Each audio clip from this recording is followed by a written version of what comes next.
జగన్ గారు నిన్న Simhachalam temple disaster విక్టిమ్స్ని పరామర్శించి కన్సోల్ చేయడానికి వెళ్ళిన తర్వాత ఆయన ఒక ప్రెస్ మీట్ పెట్టారు. అందులో ఆయన బయట పెట్టిన నిజాలు very shocking and concerning. By the way, మీరు అందరూ ఒకటి గమనించారా? జనాల్లోకి సింహాచలం టెంపుల్ డిజాస్టర్ అనేది వైరల్గా వెళ్ళిపోయింది. ఎన్ని మీడియా న్యూస్ ఛానల్స్ని మనం కంట్రోల్ చేసినా, జనాలకి న్యూస్ తెలియకుండా కంట్రోల్ చేయాలని ట్రై చేసినా కానీ పబ్లిక్లోకి వైరల్గా వెళ్ళిపోయింది అని తెలిసిన తర్వాత వాళ్ళు బయట పెట్టిన ఫస్ట్ నరేటివ్ ఏంటో చూసారా? ఫస్ట్ స్టేట్మెంట్ ఏం రిలీజ్ చేశారు?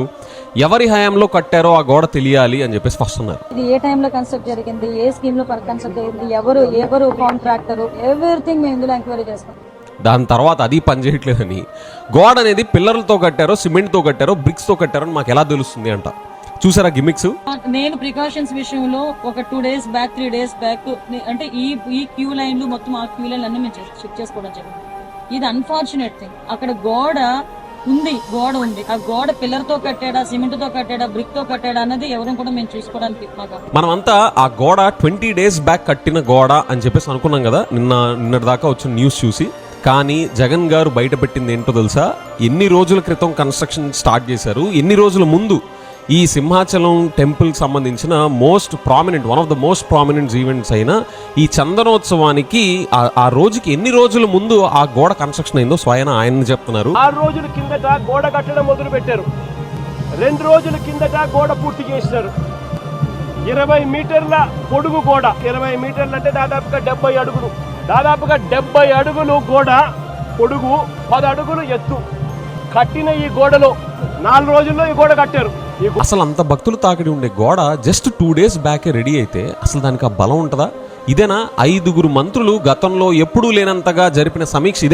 ఇదే అంటే అక్కడ గోడ కట్టడం అంటే, పబ్లిక్కి సర్వీస్ చేయడం అంటే జస్ట్ ఫోటోలు దిగడానికి, ప్రెస్ మీట్లు పెట్టుకోవడానికి, సోషల్ మీడియాలో పోస్టులు పెట్టుకోవడానికి కనిపించేలా ఉంటే సరిపోద్ది అనుకుంటున్నారా?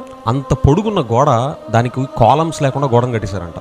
మీరు అసలు ఎక్కడ విన్నారా? 60-70 అడుగులు ఉండే గోడ కాలమ్స్ లేకుండా, గోడ అంత తాకిడిని తట్టుకోవాలి. మళ్ళీ అలాంటి గోడకి కాలమ్స్ లేకుండా గోడ కట్టేశారు. అలాగా అంత పెద్ద గోడ కట్టాలి అంటే కాలమ్స్ ఉండాలి. కాలమ్స్ లేకుండా కడితే అది పడిపోతుంది, కూలిపోతుంది అని చెప్పి తెలీదా? చిన్న పిల్లలకి తెలిసింది కూడా మీకు తెలీదా? చందనోత్సవం టైంలో ప్రతి ఇయర్ వానలు పడే ఛాన్సెస్ ఉంటాయి. అంత పొడుగు గోడ కట్టేటప్పుడు కాలమ్స్ ఉండడమే కాకుండా ఇలాంటి వానలు పడే ఛాన్సెస్ ఉన్నాయి కాబట్టి ఇంకా స్ట్రాంగ్ గా, బలంగా ఉండేలాగా మనం కట్టాలి అని చెప్పి తెలీదా? రాత్రి వాన పడిందని తెలుసు, 2 days బ్యాక్ కట్టిన గోడకు అంత బలం ఉండదని తెలుసు. మరి అలాంటి గోడ పక్కనే భక్తులను ఎలా ఎలో చేశారు? అండర్ కన్స్ట్రక్షన్ అనో, టేక్ డైవర్షన్ అనో, ప్రొహిబిటెడ్ ఏరియానో అని అక్కడ పెట్టాలి కదా, చేశారు. అవన్నీ పక్కన పడేసి మీరు ఎలా ఎలో చేశారు వాళ్ళని? భక్తులకు తెలుస్తుందా ఈ గోడ ఎన్ని రోజుల క్రితం కట్టింది, ఇది ఎంత గట్టిగా ఉందని చెప్పేసి వాళ్ళకి తెలుస్తుందా? అసలు అంత పొడుగు గోడని మీరు ఇంత రిడిక్యులస్ గా ఎలా కట్టారు? వాటికి కాలమ్స్ ఉండాలి అని చెప్పి తెలీదు, ఆర్సీసీతో అన్న వాటిని కట్టాలి అండ్ వాటికి వీప్ హోల్స్ ఉంటే ఇంకా స్ట్రాంగ్ గా ఉంటాయని తెలీదు. ఇవన్నీ తెలియకుండా ఎట్లా కట్టేశారు? తెలియనప్పుడు మీరు ఎందుకు వచ్చారు అక్కడికి? ఇదే అడిగారు జగన్ గారు.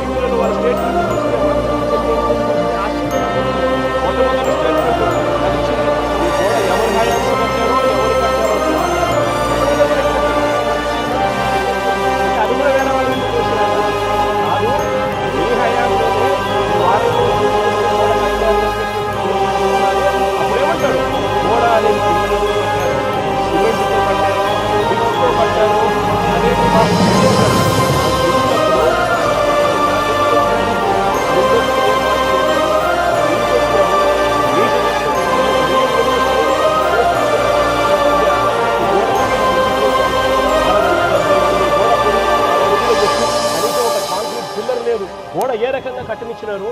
కొత్త గోడ అని తెలుసు, రాత్రి వర్షం పడిందని తెలుసు. చందనోత్సవం జరిగే ప్రతిసారి వర్షం పడుతుంది, ప్రతి సంవత్సరం. ఆ సెంటిమెంట్ కూడా మరి వర్షం పడింది అని తెలిసినప్పుడు మరి గోడ పక్కనే మనుషులు ఎందుకు నిలబెట్టారు?